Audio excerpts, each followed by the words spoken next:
Thank you for viewing this presentation. Whether you are taking it for your own personal journey or planning to use it to share with others, there are a few things you should know. Young Living Canada has created this information for you. We want you to use it for your personal and professional journey to wellness, purpose, and abundance. We also want you to be equipped to confidently share Young Living and essential oils with everyone you meet. This presentation is for members that are looking to strengthen their ability to approach prospect. Again, if you have any questions, please get in touch with the person that has invited you to view this presentation or send any questions to the email address on the slide. Okay, now let's see who you know. It's probably a lot more than what you think. Robert Kiyosaki is the author of Rich Dad, Poor Dad, The Cash Flow Quadrant, and many other books. He's an advocate for multiple streams of income to build financial wealth, and he is a strong promoter of building businesses. This network quick reference can be given to you by the person that has invited you to view this presentation, or I can also send it to you through email in a PDF format. Now we're going to go to finding customer. First of all, you need to start by writing a list of everyone you know. These are your active candidates. You may not present your opportunity to everyone, but it will start you thinking about your network. Begin meeting people and have the goal to stay in touch with everyone you meet. Start networking actively to building relationships. You will also be given a worksheet with this presentation by the person that has invited you to this presentation. If not, please send me an email and I will send it to you in PDF form. Also, what we're doing right now is like starting brainstorming a list of everyone you know. Use a worksheet to guide your brainstorming around all the people you know. This is just a list of everyone you know. This is all your potential prospect. You likely won't present a Young Living to all these people. If you don't finish this list today, encourage time to spend on it and every day over the next few weeks building it out. Ask your friends and family who else you could consider. The best networker find legitimate reason to keep in touch with their contact. Use social media to keep in touch in a meaningful way. You will see how big your network actually is.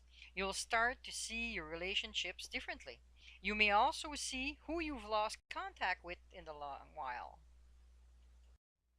Brainstorm about this, like all family members and in-laws, friends you see on weekends, everyone you attended at their wedding or your wedding, any service provider you use like accountants, doctors, hairdresser, dentists, dental hygienists, realtors, coffee shop, etc. Anything, any club, sports, or association you belong to, or one that you would like to belong to, everyone you work with or have worked with before, acquaintances through your children, neighbors, church community. The thing is you need to brainstorm about this all the time.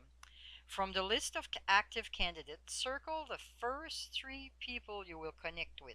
These should be the easiest people to approach.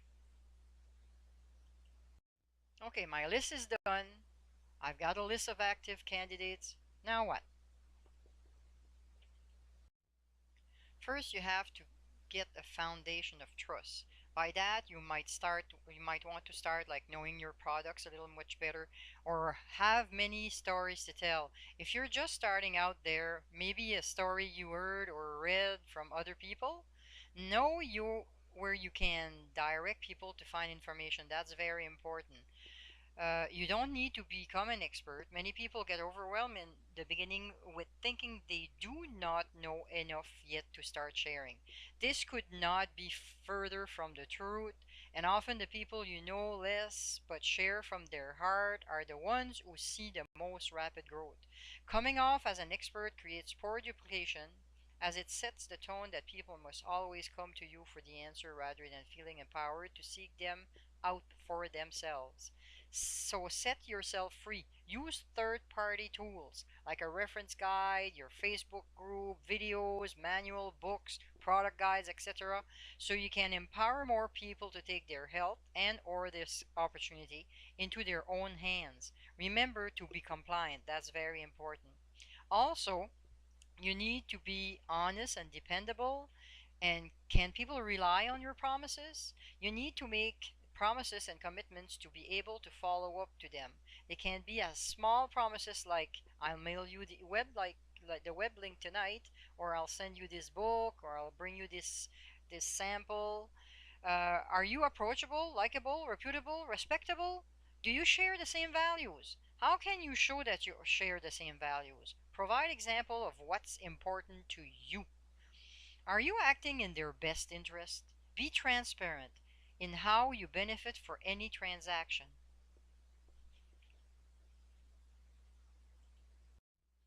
Now we're going to define the focus in direct selling of building relationships. Don't focus on selling to people. Don't be the hunter on focusing on pitching your opportunity. If you behave like a hunter, the people around you will feel like the hunted and they will avoid you. If you're always focusing on the pitch and the hard sell, you will make some sales, but you'll also alienate many of those people too. Probably not what you want to do to your friends and family. Successful people in MLM don't hunt, they farm. They build relationship and friendship. They build trust with people and are able to transfer the belief they have about the products and the opportunity. The goal is not to immediately recruit a prospect. The initial goal is to educate prospect on what you have to offer and then let them decide if it's something they want to do. You act like a coach or consultant, not a shark. Build relationship and focus on common sense solution. Also, don't pitch your opportunity.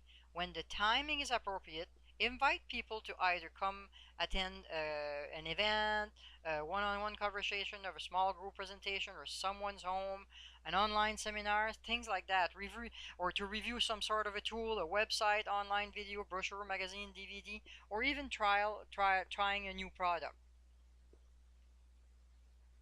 Events are very effective because they work on the influence factor of social proof, which we'll talk about a little bit later. We'll talk about this a little bit later. We tend to follow the lead of people who are similar to ourselves.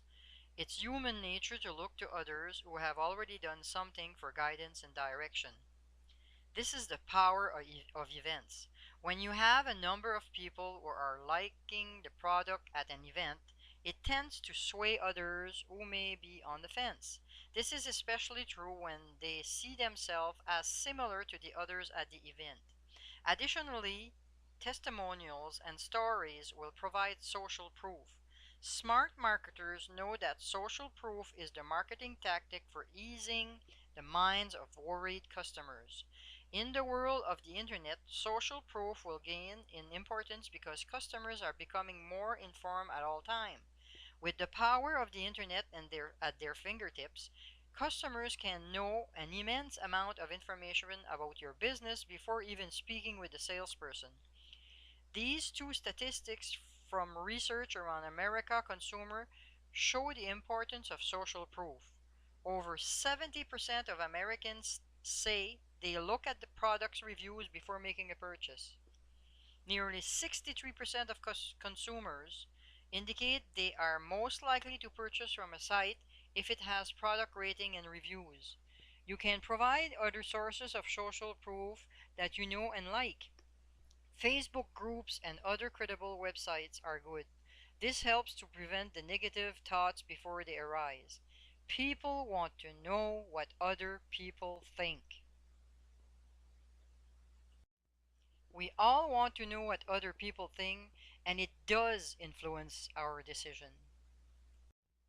When you have the opportunity to talk about your young living, make sure you have a story that is compelling and invites others to ask questions and find out more. Learn and practice your story. Learn to tell your story in about 2 to 3 minutes. Include these four parts that your story and keep it upbeat and interesting. Talk about your background, the things you didn't like about your background, how network marketing, Young Living, our products have changed that, your results, success, and how you feel about the future. The reason you want to keep your story to 2 to 3 minutes is so that it is long enough to be compelling but short enough not to be boring. To make your story compelling, it might help you to tell your story through a specific example and relive a moment in your life that explains your background. For example, rather than saying, I grew up and I remember that we were very poor. My mom worked at the supermarket and my dad was a truck driver. I never had toys like other kids and always wished that to have the same opportunity that other kids had.